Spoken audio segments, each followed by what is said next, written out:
Hello everyone, you're now with me, Ruben Gomez, for TVS News at 5. Now, let's moving on to the news. The suspect accused of raping a 14-year-old female victim has pleaded guilty at the Sessions Court in Kuching today. The accused made the guilty plea for 7 counts of rape charges framed under Section 376(1) of the Penal Code. Judge Jason Juga said the case to be further mentioned on August 5th for the accused's social report hearing. If convicted, the accused could be sent to prison for up to 20 years and shall be liable for whipping. According to the charge sheet, the accused allegedly raped the victim between the hours of 6 p.m. and 9 p.m. from June 16th to June 22nd at the accused's residence in Batukawa. Previously, the victim's mother lodged a police report after her 14-year-old daughter went missing on June 15. On June 23rd, the victim was found by a member of the public at a hypermarket in Samariang and was then handed over to the police for further action. She was said to be living at the accused's house during the period she went missing. The prosecution was led by Deputy Public Prosecutor Nurfadzlin Mahmad Zulhasnan, while the accused represented himself. Now on to the next development. About 2 million doses of vaccine are needed to ensure all workers in the construction sector are immunized against COVID-19. This would enable them to continue contributing to the economic development of the country. Works Minister Dato Sri Fadilah Yusof said based on the recent record, there were almost 1 million construction personnel registered with the Construction Industry Development Board, CIDB, of which 70% were locals and 30% were foreigners. Fadilah said the ministry was actively carrying out the immunization process for workers in the sector through the Construction Industry Vaccination Program, or CIVAC, under CIDB. A collaborative effort by the government and the private sector to expedite inoculation for the group. He was speaking to reporters after observing the vaccination process for the CVAC program at the CIDB Convention Center, which kicked off today, with Coordinating Minister for the National COVID-19 Immunization Program, Khairi Jamaluddin, also present. Now, following a recent report of individuals receiving a third vaccine dose appointment, many were wondering if getting a third dose of vaccine is feasible. One of our viewers who were among the earliest to be inoculated, and here's her response on the matter. So, in my personal opinion, is that if there was a COVID-19 booster shot that was available, so a third shot, essentially, I would gladly take it if it means that it can help build immunity against the virus and keep others and myself safe from the virus. But although factors would come into play in my final decision, such as the brand of the vaccine, whether or not we will be getting the ones that we are fully vaccinated with or different ones that maybe have just came out. There are claims that I saw that if we take 2 different vaccines or boosters, it can actually help our immunity grow, and it targets the same antigens, but then it stimulates the different antibodies or protective shield in our body. So depending on the risks and the benefits, of course, that would be my final decision.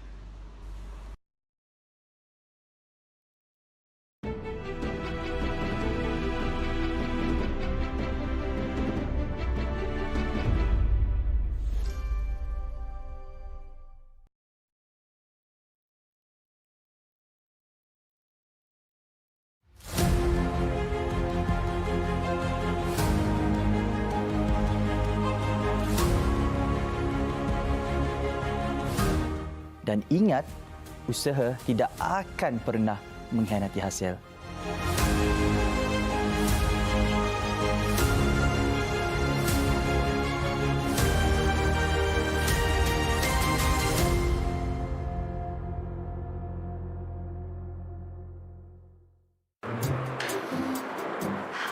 happiness. Double happiness. Hi. Alex?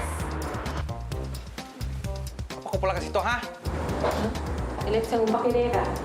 Alex, bekas gigi. Aku kena tu nak ngumpul balik semua hak aku yang lama tu. Sampai aku datang situ, aku bertanya dengan cara bagus. Jangan sampai aku nanya cara kasar. Hey, sayangku. Guys. Oh, mana sih? Cerita tu.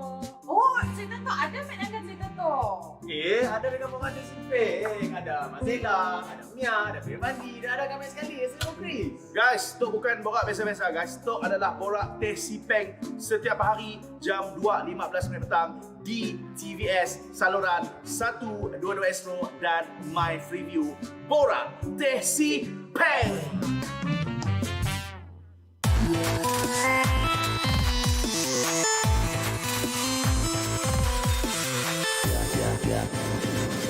Hello everyone, I'm Iki. Guess what? Rhythm of Borneo will be back for its brand new season. So be sure to check out new episodes of Rhythm of Borneo every Saturday, 3 p.m. only on TVS channel 122 Astro as well as My TV. See you guys there.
Welcome back. And now the deaf people in Sarawak are also not left behind when it comes to getting priority vaccination. As tomorrow, a vaccination program especially for the deaf community in Kuching City will be held at UTC Sarawak.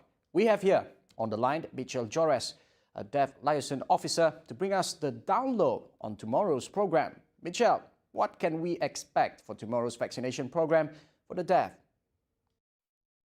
So the program will be only for our deaf community in Sarawak, age 18 and above.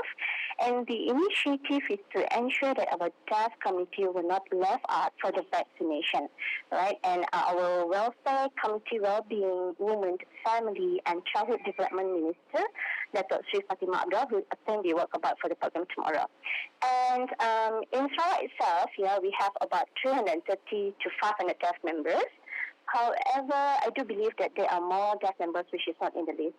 And as for now, we are expecting our deaf members in Kuching Zone to come for their vaccination program. Scheduled 2nd of July, which is tomorrow, and 5th of July, Monday, from 9 a.m. to 1 p.m. at UTC Sarawak.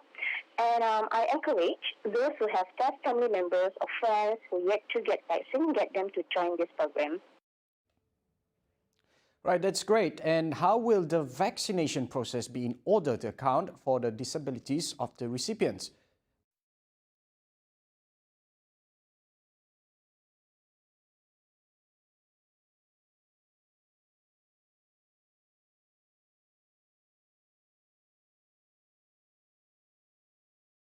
We have our sign language interpreters around to help during this program, and at the same time, they will help out to ensure that the deaf community does not get left behind in Malaysia's fight against the pandemic, as many deaf individuals face communication challenges when visiting local healthcare facilities, right? So these sign language interpreters will be the bridge and the voice of our deaf community by signing to them the information and knowledge about the vaccination and immunization program. And hereby, I would like to express my sincere appreciation, gratitude and thanks to Dr. Azizah Azhar, Ketua Pengelola Pengarah Cawangan Pembangunan Kesihatan Keluarga JKN Sarawak, and to Dr. Muhammad Zalani bin Abdul Rahman, in charge doctor and their teams for their cooperation and to make this program a success, hopefully. Well, this great initiative, right? Will this program be conducted in other parts of Sarawak? And what about deaf folk living in rural areas, Michelle?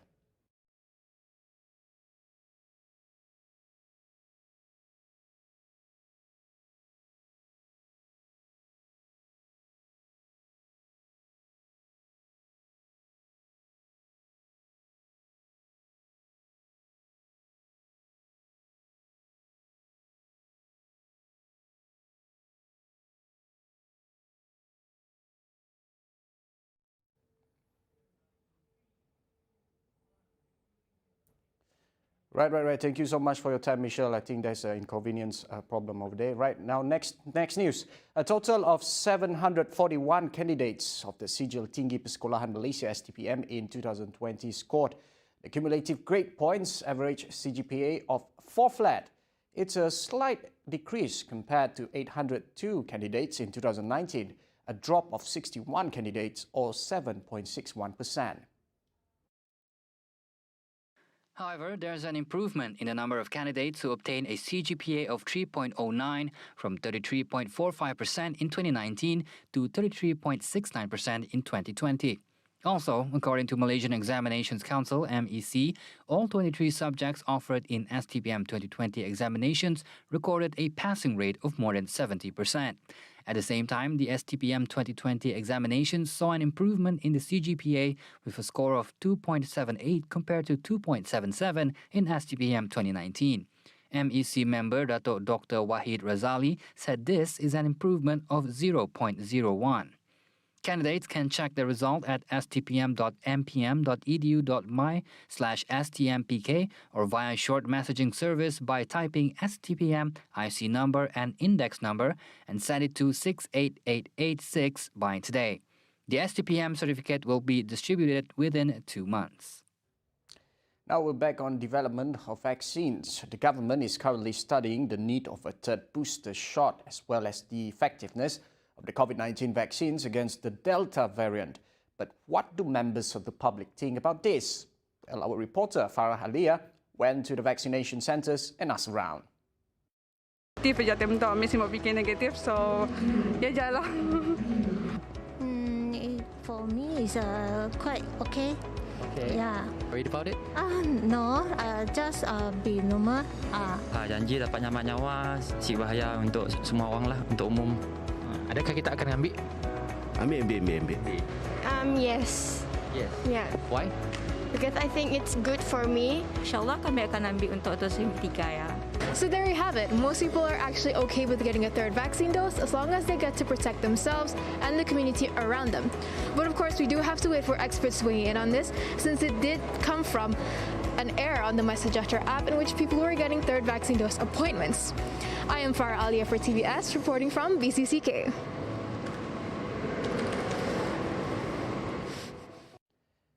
Well, that's conclude TVS News at 5. Now remember, if you have not registered for the vaccination, do register in MySejahtera. It's simple. If not now, when? Ruben Gomez, anytime, anywhere.